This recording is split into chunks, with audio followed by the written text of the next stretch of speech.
Vocês já repararam o que está acontecendo com os institutos de pesquisa no Brasil? É muito curioso, né? Eles estão todos sendo questionados, é verdade. Por quê? Porque eles tendem para a esquerda absurdamente. Aí qual que é a estratégia que eles estão usando agora? Todos eles têm feito isso, você pode reparar.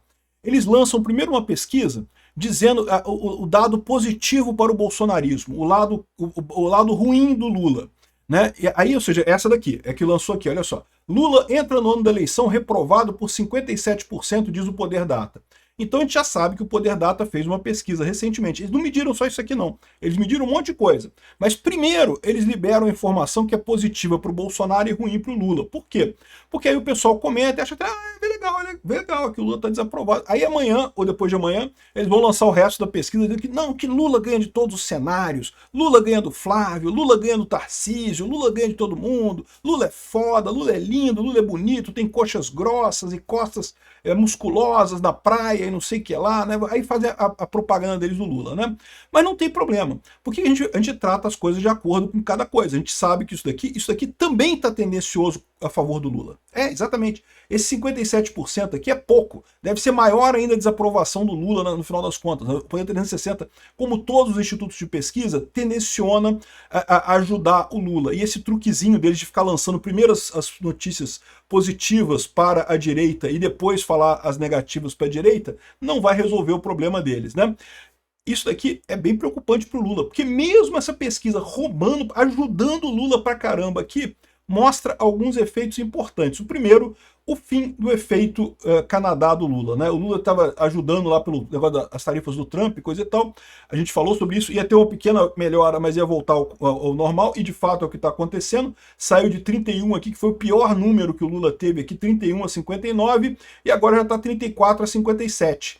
Ou seja, já piorou muito isso daqui. Mais do que isso, esse pessoal aqui, essa é o pior número que o Lula tem em todos os anos eleitorais, tá? Se você pegar o Lula nas eleições de 2006, nas eleições de 2010, a Dilma na eleição de 2014, você vai ver que nenhum deles estava tão ruim quanto está o Lula em termos de aprovação este ano. Ou seja, isso é uma boa notícia pra gente. Eu sou Peter Turguniev, esse é o canal Ancapso, e essas notícias foram sugeridas por Nikita Molotov. Até mais e obrigado por todos os peixes e várias outras pessoas. Obrigado aí ao pessoal que sugeriu notícias lá no nosso site, no visãolibertaria.com. E obrigado a você que está assistindo o nosso vídeo. Se você gosta do nosso conteúdo, por favor, deixa o seu like, se inscreva aqui no canal, né?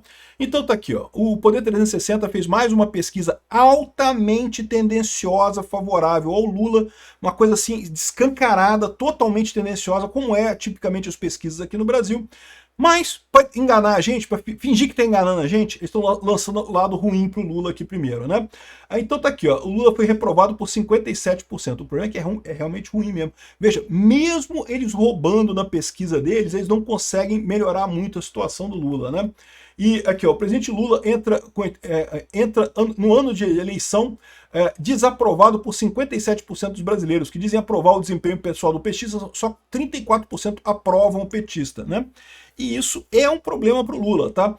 Por quê? Porque significa que o povo brasileiro não gosta do Lula, né? Eu falo para vocês, o Lula venceu a eleição porque prometeu uma coalizão ampla, né?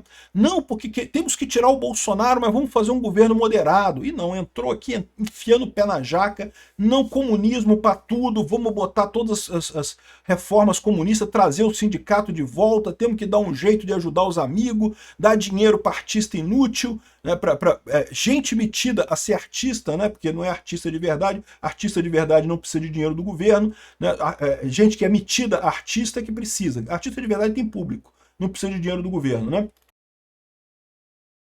Tá aqui o governo dizendo muito mal, né? É verdade que o governo Lula tá menos mal avaliado do que o Lula, tá? O governo Lula tá com 41% de desaprovação e 53%, desculpa, 41% de aprovação e 53% de desaprovação. Tá menos pior do que o Lula, mas ainda assim é o pior número de governo do Lula em todas as campanhas de reeleição dele, em todos os anos dele de governo aqui. Olha só como é que é trágico aqui. Em 2006, lembra? Teve o caso do Petrolão, né? Não, desculpa, Mensalão, 2006 foi Mensalão, né? O Mensalão estourou, que o Lula dava dinheiro para os deputados, aquele escândalo todo, não sei o que lá. Aqui, ó, para 45% dos eleitores, o governo petista é bom, ótimo. Aprovação excelente do Lula. 40% ele é regular. Então, ou seja, sobrou 40 mais 45, 85%, sobrou 15% de pessoas que acham que é ruim ou péssimo o governo Lula. Isso aqui em 2006. Depois do mensalão. É que eu vou te falar um negócio, cara, é impressionante, bicho. O brasileiro adora um corrupto, cara. O brasileiro fala que não gosta de corrupção, não, mas ama um corrupto. Como é que pode? Bom, eu sei como é que pode. Como é que pode isso daqui? É porque a imprensa, naquela época, ela fazia a lavagem cerebral tradicional da imprensa, de dizer que o Lula é lindo, o Lula é maravilhoso. E naquela época, como você estava na era da informação centralizada, esse direcionamento político da imprensa realmente funcionava, tá? Eles conseguiam convencer as pessoas mesmo. Então, mesmo com o mensalão, mesmo com os escândalos todos, a imprensa fazendo aquele monte de, de informação positiva e não sei o que lá, e coisa e tal, o Lula chegou com 45% de eleitores gostando do governo dele e só 15% não gostando. Então compara com, aqui ó, aprovando 41% é menos do que os 45% e desaprovando é muito mais do que tinha naquela época, né?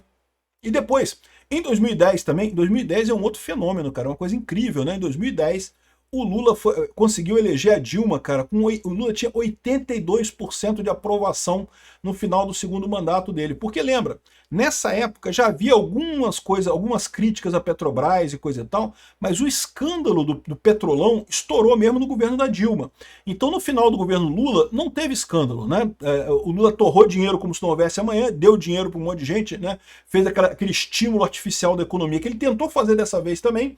Naquela época funcionou, que chegou a 82% de aprovação do governo na véspera da eleição. Então, nem perto do que está aqui, né? E isso mostra o problema que o Lula tem agora. Ele está fazendo a mesma coisa, jogando dinheiro para todo mundo, criando bolsa isso, bolsa aquilo, um monte de merda, e não consegue ter mais a vantagem. Por quê? O que ele não tem agora? Ele não tem mais o monopólio da informação centralizada que ele tinha naquela época, né? Todos os jornais, Folha de São Paulo, o Globo, a Rede Globo, SBT, todo mundo falando bem do Lula e não sei o que lá, no final das contas conseguiram engrupir o pessoal, apesar da economia já tá uma merda, tá? Eu lembro dessa época, pô. Foi na época que minha empresa quebrou, pô. Foi nessa época aí mesmo. Mas pro povo brasileiro tava uma maravilha. Por quê? Porque não tinha chegado no povo, ainda chegou no povo depois, no governo Dilma. Aí a Dilma se ferrou com essa história. Elegeu a Dilma, mas aí o primeiro mandato da Dilma foi uma tragédia, né? Só que o que a Dilma fez? Ela ainda estava melhor do que o Lula aqui, ó. A Dilma era rejeitada aqui, ó, ruim ou péssimo, 28% de ruim ou péssimo. O Lula tá pior que a Dilma agora. O Lula tem agora 53% de ruim ou péssimo, né? De desaprovação do governo dele. Isso aqui é do governo, já é da parte do governo, porque do Lula particularmente é pior ainda, 57% de ruim ou péssimo. Ou seja, a Dilma estava melhor do que o Lula em 2014. Isso aqui, o governo Dilma tem aprovação de 37%, indica Ibope, 37% é o ótimo ou bom e 28% é o ruim ou péssimo, né? A parte intermediária, ali, o regular, não vai nem para o lado nem para o outro, que era o roxinho aqui, o 33%. Então repara que o Lula nesse momento está pior do que o Lula no Lula 1, o Lula no Lula 2 e a Dilma no Dilma 1.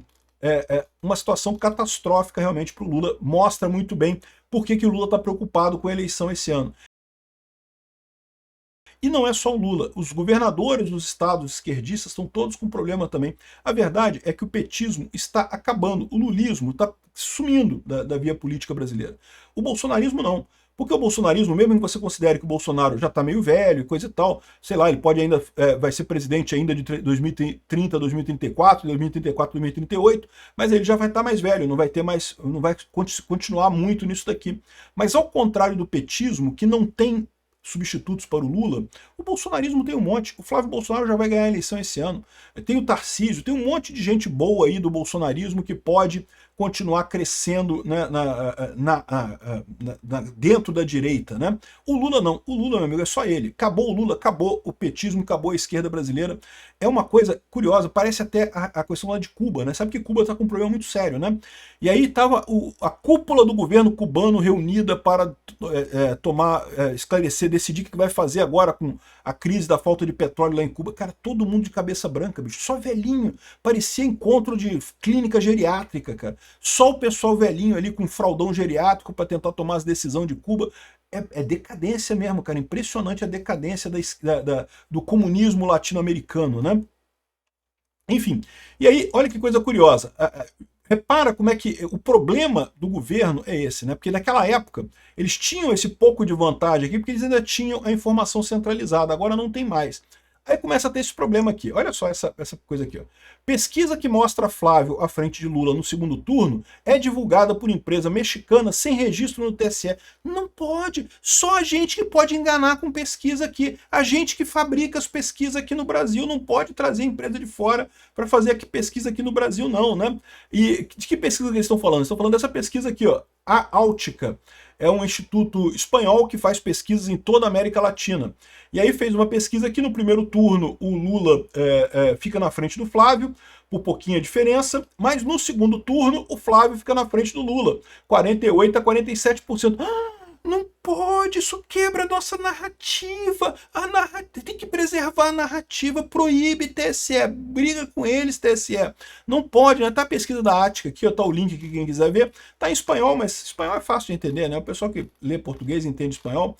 Tá aqui a pesquisa, e aí tá o pessoal do Globo aqui chateadíssimo. Não, porque a legislação prevê uma multa de não sei o que lá, pela publicação sem comunicação prévia à Justiça Eleitoral, que tem que fazer o registro, tem que ter o carimbo. Cadê o carimbo? Cadê o carimbo no cartório? Tem que carimbar no cartório para fazer as coisas no Brasil. Não pode. Tá atrapalhando a narrativa. O pessoal tá preocupado, meu amigo, porque outro dia teve a pesquisa da Apex Futura, que já deu o Flávio bem na frente do Lula, né? Agora tem essa pesquisa aqui dando o Flávio na frente do Lula também, o pessoal tá começando a arrancar os cabelos, arrancar a calcinha pela cabeça, né? Tá desesperado todo mundo aqui. Mas pode ficar tranquilo, pode ter certeza que vai sair a continuidade dessa pesquisa da Poder Data dizendo que o Lula ganha do Flávio no segundo turno. Quer apostar comigo? Quer valer dinheiro? Quer botar dinheiro? Fala nos comentários, quer apostar comigo. Vai ter nos próximos dias, aí, talvez amanhã, talvez hoje ainda, vai sair a pesquisa dela dizendo que, mas em compensação Lula ganha todos os cenários. Pode ter certeza disso, né? Mas enfim, não tem problema. A gente sabe como é que funciona a imprensa aqui no Brasil. O negócio é bola pra frente. O Flávio tá bem, o Flávio vai ganhar essa eleição, o Lula tá na merda. Obrigado por assistir nosso vídeo até o final. Tem alguns links para você nos ajudar aí na tela e também na descrição desse vídeo. Contribua com o nosso projeto.